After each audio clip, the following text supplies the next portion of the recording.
अस्सलाम वालेकुम जी। मेरा नाम वसीम मलिक है। कैदी नंबर 804 अडयाला जेल में बैठा एक शख्स जिसका नाम इमरान खान है, जो पाकिस्तान का साबिक वजीर आजम है। आज के रोज उसने सियासी बसात के कुछ असूल तय किए हैं जनाब, और कहा है कि अब मुफाहमत नहीं मुजामत होगी।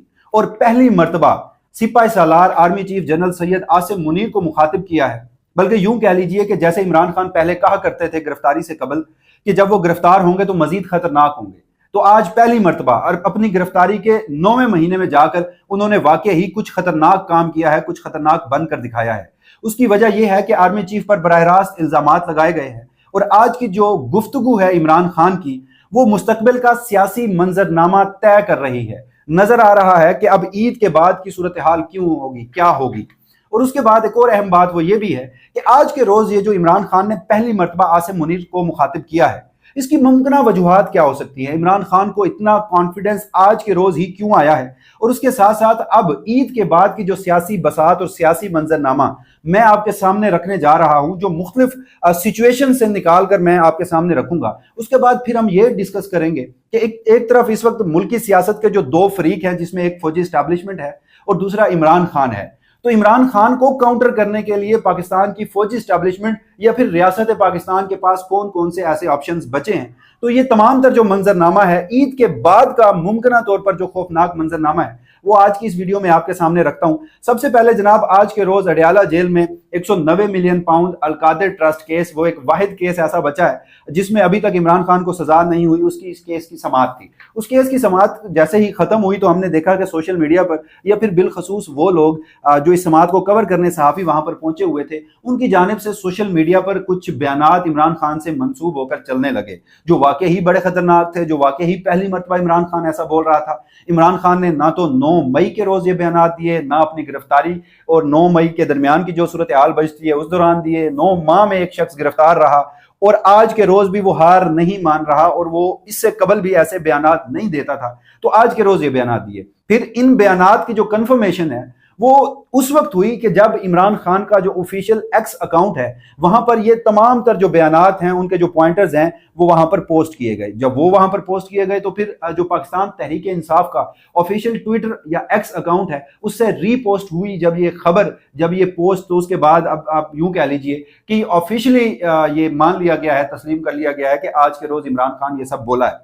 सबसे पहले इमरान खान क्या बोला है आज के रोज, जनरल सैयद आसिम मुनीर, आईएसआई, जजेस के मामलात, और फिर बिलखसूस जो माजी के हवाले दिए हैं, और यहां तक कह दिया है कि मुजामत नहीं, अब मुफाहमत नहीं मुजामत होगी, और अगर मुझे और बुशरा बेगम को कुछ हुआ तो उसका जो जिम्मेदार है वो एक शख्स होगा जिसका नाम army chief general Syed Asim Munir है। तो उनके जो आज के बयानात थे, वैसे तो उन्होंने बड़ी तफसीलन इस हवाले से गुफ्तगू की है, मगर जो गुफ्तगू उनकी सबसे अहम है और जो मुस्तकबिल का सियासी मंजरनामा तय कर रही है कि इमरान खान क्या सोच रहे हैं, वो आपके सामने रखता हूं। इमरान खान ने आज के रोज कहा कि सारी कौम को पता है जनरल आसिम मुनीर मुल्क चला रहा है। जनरल आसिम मुनीर मुझे तोड़ने के लिए बुशरा बीबी को सजा दिलवाता है।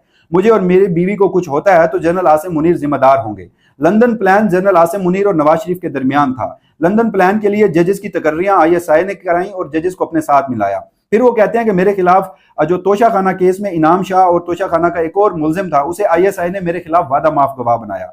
फवाद चौधरी प्रेस कॉन्फ्रेंस कर चुका था, मगर मेरे खिलाफ वादा माफ गवाह बनाने के लिए उसे पकड़े रखा। शाह महमूद कुरैशी और परवेज इलाही प्रेस कॉन्फ्रेंस कर लें तो आज के रोज ही उन्हें रिहा कर दिया जाएगा। फिर वो आगे कहते हैं कि जो कुछ मशरकी पाकिस्तान में हुआ आज भी वही कुछ हो रहा है। मशरकी पाकिस्तान में शेख मुनीब का जो मैंडेट था चोरी करके मुल्क तोड़ा गया। फिर वो कहते हैं कि मुजीबुर रहमान की अक्सरियत से याहिया खान की ताकत खत्म हो जाती। हमीदुर रहमान कमीशन की रिपोर्ट में भी लिखा है कि मुजीबुर रहमान इलेक्शन जीत चुका था। मशरकी पाकिस्तान की तरह अब भी हमारा मैंडेट चोरी करके हमें कंट्रोल करने की कोशिश की जा रही है। जजेस के हवाले से उन्होंने कहा कि जजेस कह रहे हैं कि उन्हें एजेंसियां धमका रही हैं। फिर वो आसिफ अली जरदारी के बारे में बोले कि आसिफ जरदारी ने बयान दिया है कि एक सियासी जमात फौज का इमेज खराब कर रही है। जब हम इक्तदार में थे तो फौज का इमेज आसमान पर था, जब फौज इन चोरों के साथ मिली है तो उनके बाद उनका इमेज खराब हुआ है। फिर वो जनरल सैयद आसिम मुनीर की तैनाती के बारे में बात करते हैं। वो कहते हैं कि जनरल आसिम मुनीर की तकर्री से कबल मैंने आरिफ अलवी के जरिए उन तक पैगाम पहुंचाया था कि हम तुम्हारे मुखालिफ नहीं हैं। मैंने आरिफ अलवी के जरिए ये आसिम मुनीर को बताया था कि मुझे तुम्हारे लंदन प्लान का इल्म है। अली जैदी भी जो जनरल सैयद आसिम मुनीर है उनसे राब्ते में था, इसके जरिए भी पैगाम भिजवाया था कि न्यूट्रल रहें, मुल्क को चलने दें। हमें कहा गया कि फिक्र ना करो, वो न्यूट्रल रहेंगे। फिर वो आगे कहते हैं हमें गद्दार बनाया गया, 9 मई के मुकदमात में फंसाया गया, कौम कहां खड़ी है, कौम ने 8 फरवरी के रोज बता दिया। फिर वो कहते हैं कि कई जजेस, Mohsin Naqvi, chief election commissioner और निगरान हुकूमत जो है वो हमारे खिलाफ इस प्लान का हिस्सा थे। फिर वो आगे कहते हैं कि सिर्फ सिपा सलार फौज नहीं, वो इलेक्शन लड़कर नहीं आता। यानी इमरान खान यहाँ ये बताना चाह रहे हैं कि अगर मैंने सिपा सलार के खिलाफ बयान दिया है तो इसका ये मतलब कतई नहीं है कि मैं फौज के खिलाफ हूं। और फिर वो आगे कहते हैं कि जनरल याया ने भी अपनी ताकत के लिए मुल्क को तबाह किया था। ये बड़ी अहम बात है कि एक तरफ वो तमाम तर मामलात का जो इल्जाम है वो general Syed Asim Munir army chief के ऊपर लगा रहे हैं, और दूसरी जानिब वो फिर माजी की मिसालें देकर ये भी बता रहे हैं कि जनरल जो याया खान था वो उसने भी अपनी ताकत के लिए मुल्क को तबाह किया था। फिर वो कहता है कि जनरल याया अगर मुजीब से बात कर लेता तो हमें सरेंडर ना करना पड़ता। 1971 में मुल्क टूटा, आज मुल्क की माशी कमर जो है वो टूटने लगी है। फिर वो कहते हैं कि हुकूमत गिराने के बावजूद जनरल बाजवा से मुलाकात करता रहा और अब भी मैं किसी से भी मुलाकात कर सकता हूं क्योंकि इस वक्त मेरी जात नहीं पाकिस्तान का मसला है, मुझे कायल कर लें। फिर वो कहते हैं कि पाकिस्तान की जो अदलिया है वो आजाद नहीं है, मुझे और मेरी बीवी को कुछ होता है तो जनरल आसिम मुनीर जिम्मेदार होंगे। जो कौम अपनी आजादी के लिए कुर्बानी देने के लिए तैयार ना हो उसे फिर गुलामी के लिए तैयार रहना पड़ता है। मैं कुर्बानी देने के लिए तैयार हूं। फिर वो कहते हैं कि जनरल आसिम मुनीर को पैगाम देता हूं कि एक प्लान जो है वो अल्लाह का होता है और एक प्लान यहां का या तुम्हारा, और कामयाब वही होता है जो अल्लाह का प्लान होता है। अब आपने ये सारी बातें सुनी। आज के रोज जो सबसे बड़ा इस वीडियो में ये सवाल है जो हमने डिस्कस करना है कि इमरान खान ने आज के रोज यानी 6 अप्रैल 2024 के रोज ये सारी बातें क्यों की हैं। आपको याद होगा कि इससे कबल इमरान खान अगर बात करते थे, अगर मैं उनकी गिरफ्तारी के बाद की बात बताऊं तो उस दौरान वो कमरा अदालत नंबर 1 में खड़े, कमरा अदालत में जो जहां पर ये साइफर का या मुख्तलिफ मुकदमात का अडयाला जेल में ट्रायल होता था, वहां पर वो जज को मुखातिब करके कहते थे कि मुझे पता है एजेंसियां ये सारा काम करवा रही हैं, एक लेफ्टिनेंट एक कर्नल साहब जो हैं वो इस सारे काम की मॉनिटरिंग कर रहे हैं। वो फिर सीसीटीवी कैमरे से मुखातिब होते थे और कहते थे कर्नल साहब मैं आपकी तमाम तर चालाकियों को जान रहा हूँ। तो उन्होंने तमाम तर जो मुद्दा था वो एक कर्नल तक रखा था। गिरफ्तारी से कबल वो तमाम तर जो मामला है वो डीजीसी पर निकालते थे, आईएसआई के डीजीसी फैसल नसीर पर, और जिन्हें उन्होंने लकब भी दिया हुआ था डर्टी हैरी का। और इस हवाले से आज के रोज फिर ये सारा मामला क्यों हुआ। और यहां पर एक और भी दिलचस्प बात वो मैं आपको बताता हूं कि गुज़श्ता गलबन 1 से 2 हफ्ते कबल ये मामला हुआ कि जब बुशरा बेगम क्योंकि इस वक्त बनीगाला में हैं और उनको जहर देने के हवाले से कुछ पाकिस्तान तहरीक इंसाफ इल्जामात लगाती रही है, तो उस दौरान एक इसी केस की समाअत में जो बुशरा बेगम है उन्होंने कुछ इस तरह से बयानात दिए थे और उसके बाद पाकिस्तान तहरीक इंसाफ या फिर उनके जो तर्जमान है वो उस बयान से पीछे हट गए थे। बुशरा बेगम ने उस दिन कहा था कि मुझे भी जहर देने की कोशिश की गई है, मैंने इमरान खान को देखा है, वो मुकम्मल तौर पर फिट हैं, अगर हम दोनों को कुछ होता है तो इसकी जिम्मेदार 3 शख्सियात होंगे, जिनमें उन्होंने एक आर्मी चीफ का, एक डीजी आई का और डीजीसी का नाम लिया था। फिर जैसे ही वो स्टोरी डेवलप हुई, सोशल मीडिया पे बड़ी आवाज़ उठी, तो फिर जो बुशरा बेगम की तर्जमान है और फिर जो बुशरा बेगम की बहन है उनकी जानिब से इसका रिबर्टल आया और इसको निगेट किया गया और कहा गया कि ये जो 3 शख्सियात का नाम लिया जा रहा है ये सियासी शख्सियात थी या पाकिस्तान की फौजी इस्टेब्लिशमेंट से इनका कोई ताल्लुक नहीं था। मगर फिर आज हम देखते हैं कि इमरान खान साहब ये सख्त बयानात दे देते हैं। तो इन बयानात की जो अहमियत है वो ये है कि इस वक्त की जो सूरत हाल है, जो मुमकिन तौर पर कुछ चीज़ें हो सकती हैं। इस्लामाबाद हाई कोर्ट के जजेस का खत सामने आया जनाब, आपको याद है इस्लामाबाद हाई कोर्ट के जजेस का वो खत जो पाकिस्तान तहरीक इंसाफ बिल्कुल हूबहू कहा करती थी, जो वो इल्ज़ाम लगाया करती थी, उस वक्त कोई नहीं मानता था। अगर कोई सहाफ़ी इल्ज़ाम लगाता था तो रियासती जबर का शिकार होता था। फिर वो जजेस बोल पड़े, इस्लामाबाद हाई कोर्ट के जजेस, उस पर बड़ी मट्टी डालने की कोशिश की गई मगर वो कामयाब नहीं हुआ। अगर आपसे एक जजेस का खत नहीं संभाला जा रहा और फिर आप ये भी देखें कि इस वक्त ना तो फौजी इस्टेब्लिशमेंट के समझ में आ रहा है कि जजेस के खत को किस तरफ लेकर जाएं, ना चीफ जस्टिस काजी फायज़ साहब को समझ आ रहा है और ना ही वफाकी हुकूमत को समझ आ रहा है। तो ये खुद नोटिस तो लिया गया है, 29 अप्रैल को आने वाले महीने में इसकी एक अहम समाअत भी होनी है। ये मामला अनफोल्ड होना है, इस मामले से बहुत कुछ अभी निकलना है, बहुत कुछ एक्सपोज होना है। तो एक तो ये परेशानी और फिर ये पाकिस्तान तहरीक इंसाफ के हक में सारी सूरत हाल गई। दूसरा जनाब इमरान खान की रिहाई से मुतल्लिक भी अब कुछ इस तरह से सूरत हाल है। बड़े लोग आज के इस बयान को रिलेट करके आपको बताएंगे कि शायद इमरान खान की कहीं ना कोई डील हो गई है। मेरी इस हवाले से कोई इन्फॉर्मेशन नहीं है, मेरे पास सिर्फ मेरा एनालिसिस है, मेरी ओपिनियन है। अदालती मामलात को देखते हुए इमरान खान 3 मुकदमात में कैद थे, 4थे मुकदमे का ट्रायल चल रहा है। इमरान खान तोशा खाना में सस्पेंड हो चुके हैं, उनकी जो सजा है जो दूसरा गालबन साइफर का केस है वो ईद के बाद फौरन बाद सस्पेंड होने जा रहा है। इद्दत में निकाह का केस जो है वो ईद से कबल बुशरा बेगम शायद उसमें उनकी सस्पेंशन हो जाए सजा में, इमरान खान ईद के फौरन बाद उसमें भी उनकी जो सजा है सस्पेंड हो जाएगी, उन्हें जमानत मिल जाएगी। फिर बचता है 190 मिलियन पाउंड का मामला, उसमें आप अगर उसने कन्विक्ट कर भी दें तो ज्यादा से ज्यादा कितने देर लगेगी, कितना मामला चलेगा? 1 से 2 माह, यानी अप्रैल और मई के अंदर इमरान खान, मुझे अगर मैं अदालती मामलात को देखते हुए आपको बताऊं तो जेल से बाहर नजर आ रहे हैं। तो जब इमरान खान जेल से बाहर होंगे, 9 महीने के दौरान वो शख्स हार नहीं माना आज के इस बयानात की रोशनी में। और ये पाकिस्तान की सियासी तारीख में 75-76 साल सियासी तारीख में पहली मरतबा ऐसा हो रहा है। इससे कबल हमने देखा कि मुख्तलिफ सियासतदान जेल में भी जाते रहे। जब वो जेल में जाते रहे तो उनकी जानिब से आर्मी चीफ से मुखातिब होना तो दरकिनार, वो शायद किसी एक आला ओहदे के रियासती ओहदेदार के खिलाफ भी ऐसी बातें नहीं करते थे। मगर इमरान खान वो अभी तक नहीं टूट रहा, अभी तक इल्जामात लगा रहा है, बराह रास्त आर्मी चीफ से मुखातिब है। और आज के इन बयानात की सिवेरिटी को देखा जाए तो इमरान खान ने यह फैसला किया है, उन्होंने कहा भी है कि वो कुर्बानी देने के लिए तैयार है। मज़ाहमत होगी, मुफाहमत नहीं होगी, बातचीत जरूर होगी, बैठो मुझे कायल करो।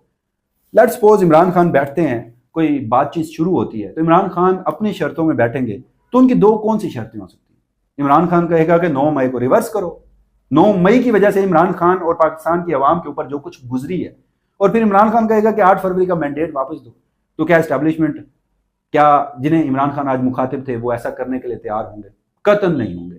और दूसरी, और इसमें अहम वजह जो मैंने आपको बताया, इस सारी सूरत हाल को अगर मैं ईद के बाद के मुमकिना मंजरनामे से रिलेट करूं तो ईद के बाद क्या हो सकता है? इमरान खान ने आज जेल में बैठकर मज़ाहमत का आगाज कर दिया है। पाकिस्तान तहरीक इंसाफ से भी अब आपको मज़ाहमत नजर आएगी। ईद के बाद की सूरत हाल ये होगी कि एक तरफ फ्लोर ऑफ द हाउस पार्लियामान में पाकिस्तान तहरीक इंसाफ शोर डालती, एहतजाज करती नजर आएगी। फिर अगर हम बाहर का मंजरनामा देखें तो मौलाना फजलुर रहमान तहरीक का ऐलान कर चुके हैं। फिर हम देखें पाकिस्तान तहरीक इंसाफ तहरीक के लिए, एक सियासी तहरीक के लिए, एक स्ट्रीट मूवमेंट के लिए पर तोल रही है।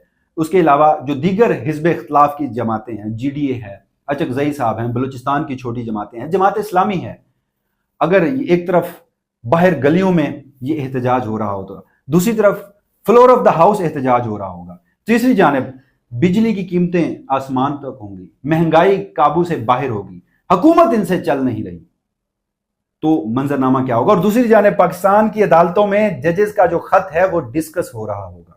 तो इस सारे दौरान में जो मुमकिन मंजरनामा है वो बड़ा खौफनाक नजर आता है। और इस सब में अब इस्टेब्लिशमेंट के पास, रियासत के पास, क्योंकि मैंने आपको वीडियो के शुरू में बताया था कि इस वक्त पाकिस्तान की 2 सियासी फरीक हैं पूरे पाकिस्तान में जो आमने सामने हैं एक दूसरे के। बदकिस्मती से फौजी इस्टेब्लिशमेंट को सियासी फरीक नहीं होना चाहिए था, मगर इमरान खान या पाकिस्तान तहरीक इंसाफ के मद्दे मुकाबिल कोई एक सियासी फरीक है तो वो पाकिस्तान की फौजी इस्टेब्लिशमेंट है। आपने 9 मई किया, इस मुल्क में 9 मई हुआ, उसके बाद पाकिस्तान तहरीक इंसाफ को डिसमेंटल किया, संगीन आईनी और कानूनी खिलाफ वर्जियां, वो सब कुछ जो पाकिस्तान में पहली मर्तबा हुआ, जो कोई वहमो गुमान में नहीं था।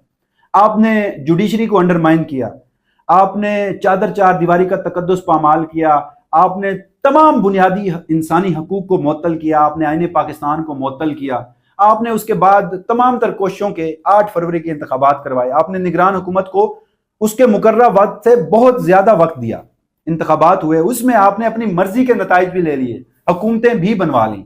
क्या हुकूमत चल पा रही है? बिल्कुल भी नहीं। अगर हुकूमत चल पा रही होती तो गुज़श्ता रोज मरियम नवाज शरीफ साहिबा के जो बयानात हैं वो ऐसे नहीं होते कि वो अब तमाम तर जो मुद्दा है वो सूबाई तासुब पर डाल रही हैं। वो कह रही हैं कि ये जो पंजाब में सर कट रहे हैं लोगों के, ये जो डोर है ये KPK में बन रही है। वो फिर ये बयानियां बना रही हैं कि जनाब जहां 9 मई हुआ हो वहां पर इन्वेस्टमेंट क्या आएगी। वो 9 मई के बयानिए को आगे लेकर चल रही हैं। शहबाज शरीफ साहब यहां पर हैं, हुकूमत किसी से नहीं चल रही, किसी को कुछ समझ नहीं आ रही। बजट आपने पेश करना है, इकोनॉमी का बुरा हाल है। आर्मी चीफ ही थे, गुज़श्ता साल बड़े बड़े ऐलानात करते रहे, पता नहीं इतने अरब, इतने खरब, इतने अरब डॉलर पाकिस्तान में आ रहे हैं, सरमायाकारी आ रही है।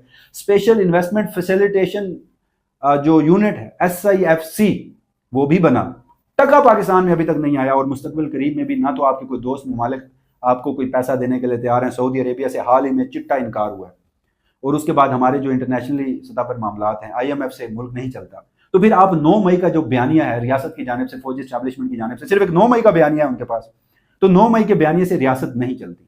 बजट भी आपने पेश करना है, और उसके बाद का जो मुमकिन मंजरनामा है वो बड़ा खौफनाक है। तो अब अभी तक इमरान खान हमें एक पुरसकून अंदाज में बैठे नजर आ रहे थे कि जैसे वो अपनी रिहाई का इंतजार करके बाहर आकर पार्टी में इस वक्त उनका जो इख्तलाफात हैं उन्हें ख़त्म करें और फिर सियासत को शायद हिज़्ब इख्तलाफ के तौर पर आगे लेकर चलें। मगर आज के उनके बयानात के बाद और फिर पाकिस्तान की मौजूदा सियासी सूरत हाल को देखते हुए, करंट पॉलिटिकल डायनामिक्स को देखते हुए जो मुस्तकबिल का मंजरनामा लग रहा है, वो फिर ये भी हो सकता है कि जब ये सारी अफरा तफरी होगी, हुकूमत नहीं चल रही होगी, तो फिर वो तीसरा फरीक जो इस वक्त पीछे बैठा है, अपने कारिंदे उसने मैदान में छोड़ रखे हैं, उसके ज़रिए हुकूमत चलाई जा रही है, तो फिर शायद खुदा न खास्ता ऐसा भी हो सकता है कि ये निज़ाम ही लपेटा जा सके। तो इस हवाले से जो भी फर्दर डेवलपमेंट होगी, वसीम मलिक अपनी इस प्लेटफॉर्म से आपको आगाह रखेगा। तब तक के लिए मुझे दीजिएगा इजाज़त। अल्लाह हाफ़िज़।